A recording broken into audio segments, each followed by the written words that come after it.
dipimpin sehingga terjadilah banjir darah. Kenapa? Idenya sudah ide yang luar biasa, demokrasi. Masyarakat dunia waktu itu belum paham, belum siap untuk demokrasi.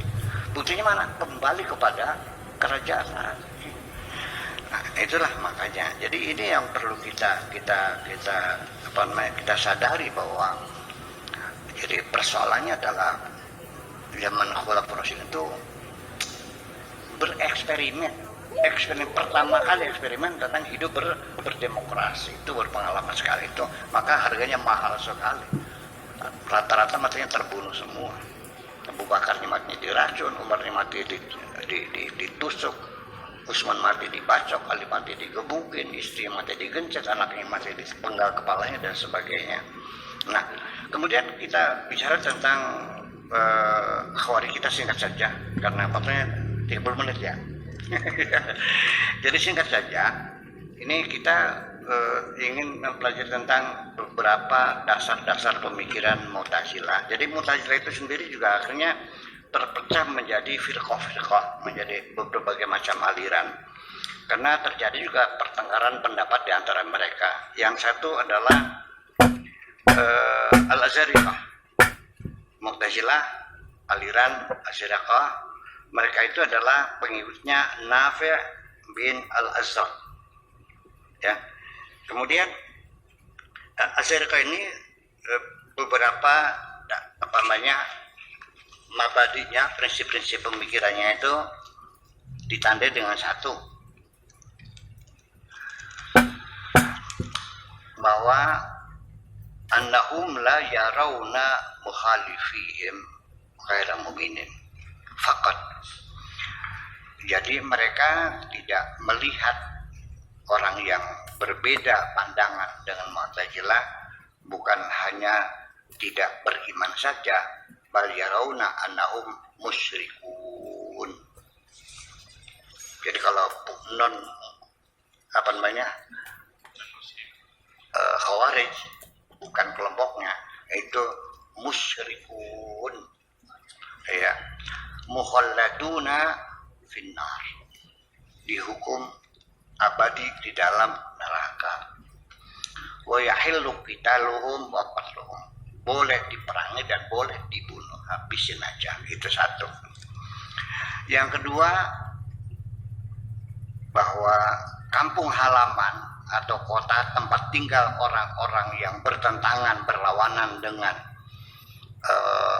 Khawarij itu dianggapnya Darul Harbin, sebagai negara musuh. Dianggapnya itu yang kedua. Yustabahu fiha ma yustabahu, semuanya dihalalkan, dibolehkan. Fi qitali al-kufar, sama seperti jadi diizinkan diperangi seperti mereka memerangi orang-orang kafir. Min nahbi amwalihim, dengan cara merampok harta boleh. Wasabil aulad wa nisa, juga memperbudak, ya, menculik anak-anak dan perempuannya. Wa bitali, selanjutnya yubah istiqaq, ya, pula boleh diperbudak. Jadi orang yang tidak sedia dengan Khawarij itu boleh diserang dan lalu boleh diperbudak oleh mereka. Itu dua. Yang ketiga, di antara pendapat mereka juga, mereka mengatakan bahwa anak-anak dari orang-orang yang berseberangan dengan Khawarij itu mukhalladuna finnar, abadi dalam nerakanya. Ay adakan badati aujaba kufra mukhalifihim yasri ila auladihim. Jadi dosa karena tidak bergabung menjadi Khawarij itu nurun ke anaknya, itu boleh diperangi. Kemudian keempat, di antara pendapat-pendapat mereka fikih itu, ya, mereka mengatakan bahwa hukum rajam itu nggak ada, karena dalam Al-Qur'annya itu nggak ada. Kemudian selanjutnya mereka melihat bahwa al-qadhaf itu, hukum qadhaf itu menuduh istri berzina, itu la yathbutu illa liman yaqdhif.